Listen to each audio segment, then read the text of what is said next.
Something serious is unfolding in Washington, not with blaring headlines or breaking news alerts, but quietly, behind closed doors. A financial storm is slowly brewing, one that could reshape not only the U.S. economy, but the entire global financial system. And most people aren't paying attention. The bond market rarely commands public interest. It doesn't capture attention like wars, elections, or tech scandals. But it should, because something is breaking in that seemingly quiet corner of finance, and the consequences are beginning to ripple outward. It started with a spike. Interest rates on U.S. Treasury bonds surged past 4.5%. For many, that figure may sound abstract. But for investors, economists, and governments worldwide, it's a red flashing warning light. Treasury bonds are supposed to be the safest investment on earth.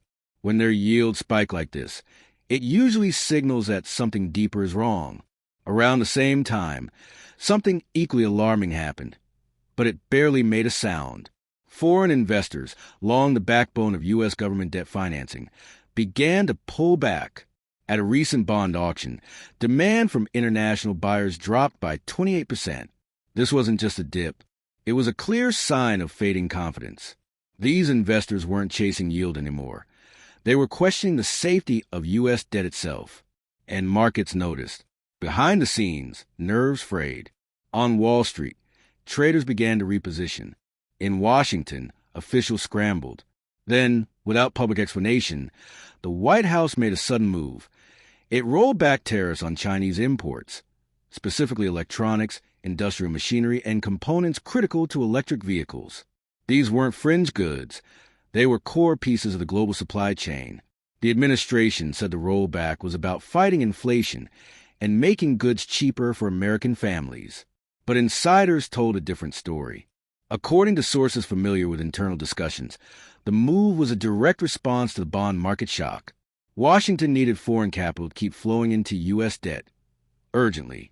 Rolling back tariffs was a signal, an attempt to calm markets, show stability, and ease pressure on supply chains driving up costs.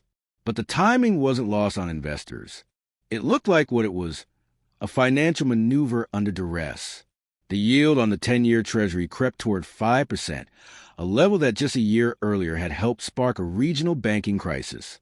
Then, behind the scenes, Treasury Secretary Janet Yellen placed a direct call to senior Chinese officials. It was an unusual move, especially given the diplomatic tensions between the two nations. The phone call, the tariff rollback, the weak bond auction, it all happened at once. The message was clear. Washington was getting nervous. Then came another shock. In February 2025, Japan sold off $36.6 billion in U.S. Treasuries, the largest monthly reduction in over a decade. It wasn't political. Japan needed to stabilize its own financial markets after major changes to its monetary policy. But the implications were massive. If America's closest financial allies were pulling back, what came next? All eyes turned to China. By March 2025, China's holdings of U.S. Treasury debt had fallen to just $775 billion, a more than 30% drop from 2018 levels. Beijing didn't stage a dramatic exit. It didn't have to. The slow, steady drawdown was enough to rattle nerves. With demand from top foreign holders drying up, the U.S. had to turn increasingly to domestic buyers, and those buyers were growing uneasy. On March 27th, the yield on the 10-year Treasury hit 4.96%, an ominous milestone. Credit markets began to seize up. Mortgage rates shot past 7.8%. Corporate borrowing costs spiked. Bank stocks, already under pressure, tumbled more than 6% on average. Beneath all this lies a sobering reality. The U.S. government is drowning in debt, over $36 trillion, and it's getting more expensive to service. Every 1% increase in interest rates adds $346 billion in annual interest payments. That's not over 10 years. That's every year. In just the first quarter of 2025, the government paid $273 billion in interest, more than the entire Medicaid program. According to the Congressional Budget Office, by mid-year, interest payments could surpass even the defense budget. Let that sink in. Meanwhile, the Federal Reserve is watching all unfold, and it's trapped. raise rates to support the dollar and tame inflation, and it risks deepening the debt crisis. Add liquidity to stabilize banks and markets, and it could weaken the dollar and fuel more inflation. Neither path is safe. The Fed's balance sheet is already bloated, sitting above $7.4 trillion. In just the first quarter this year, it posted a staggering $142 billion loss. For a central bank, that kind of loss is almost unheard of. As one former Treasury official put it, the Fed isn't setting policy anymore. It's performing emergency surgery. While Washington struggles to steady itself, the rest of the world is quietly adjusting. Investors are diversifying. In early 2025, demand for German government bonds surged by 41%, with 76 billion euros flowing into the market in just a few months. This wasn't a search for profit. It was a flight to safety. The U.S. dollar, long considered the anchor of global financial stability, is slipping. Since January, it has dropped 3.8% on the dollar index. Central banks in countries like Brazil and the UAE have begun reducing their dollar reserves. The share of global reserves held in U.S. dollars has now fallen to just over 57%, the lowest level in 3 decades. Behind this shift is a deliberate strategy. China is quietly building an alternative financial system. It's promoting the digital yuan, striking trade deals that bypass the dollar entirely, and signing energy and commodity contracts backed by its own currency or barter arrangements. The movement is subtle, but it's gaining traction.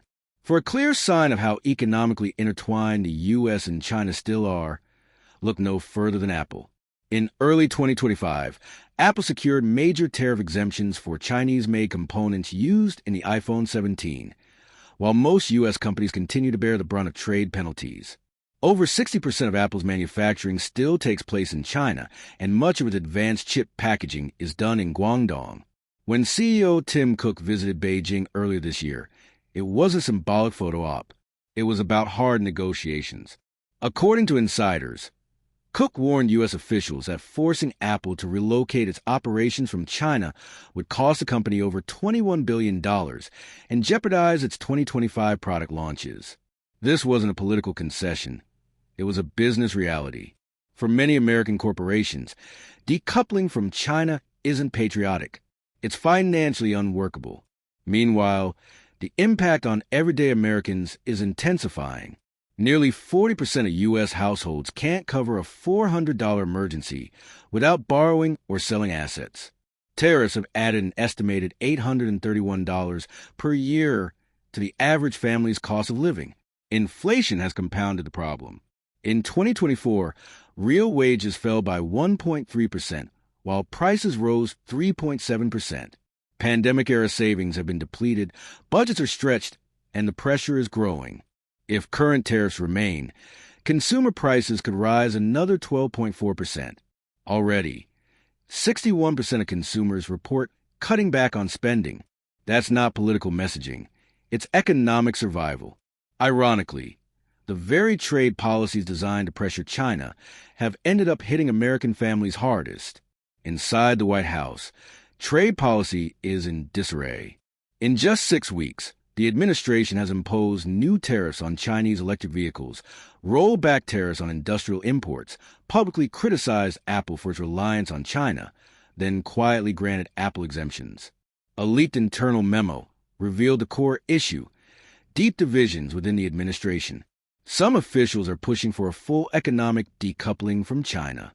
Others warn that doing so could trigger a market crash. The result is policy whiplash, confusion in the markets, and growing concern among U.S. allies. Economists and diplomats alike say the U.S. is starting to look less like a global leader and more like a country improvising under pressure. As economist A.R. Pro put it bluntly, the strategy looks reactionary, not reliable. Political pressure is mounting. Donald Trump's approval rating among independent voters has dropped to just 39%, his lowest since returning to political arena. Economic signals aren't helping.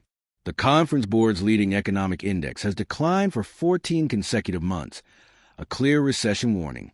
Goldman Sachs recently downgraded its Q3 growth forecast to 1.2%, citing trade instability and weak investment. In key swing states like Michigan, Wisconsin, and Pennsylvania, layoffs in the auto industry, driven by rising input costs, are beginning to take a toll. If a recession hits, the fallout could be profound, politically, economically, and globally. Beneath the headlines and policy shifts, the deeper story is this. The foundation of the global economic system is being tested. For decades, that system ran on two assumptions: trust in U.S. debt and confidence in the strength of the dollar. Today, both are under pressure. As Washington scrambles to adjust, China is moving ahead with a long-term plan, a new financial architecture built on energy, commodities, and digital currency, a world where the U.S. dollar no longer reigns supreme. So if you thought recent tariff moves were the main event in the U.S. China economic rivalry, think again. That was just the opening act.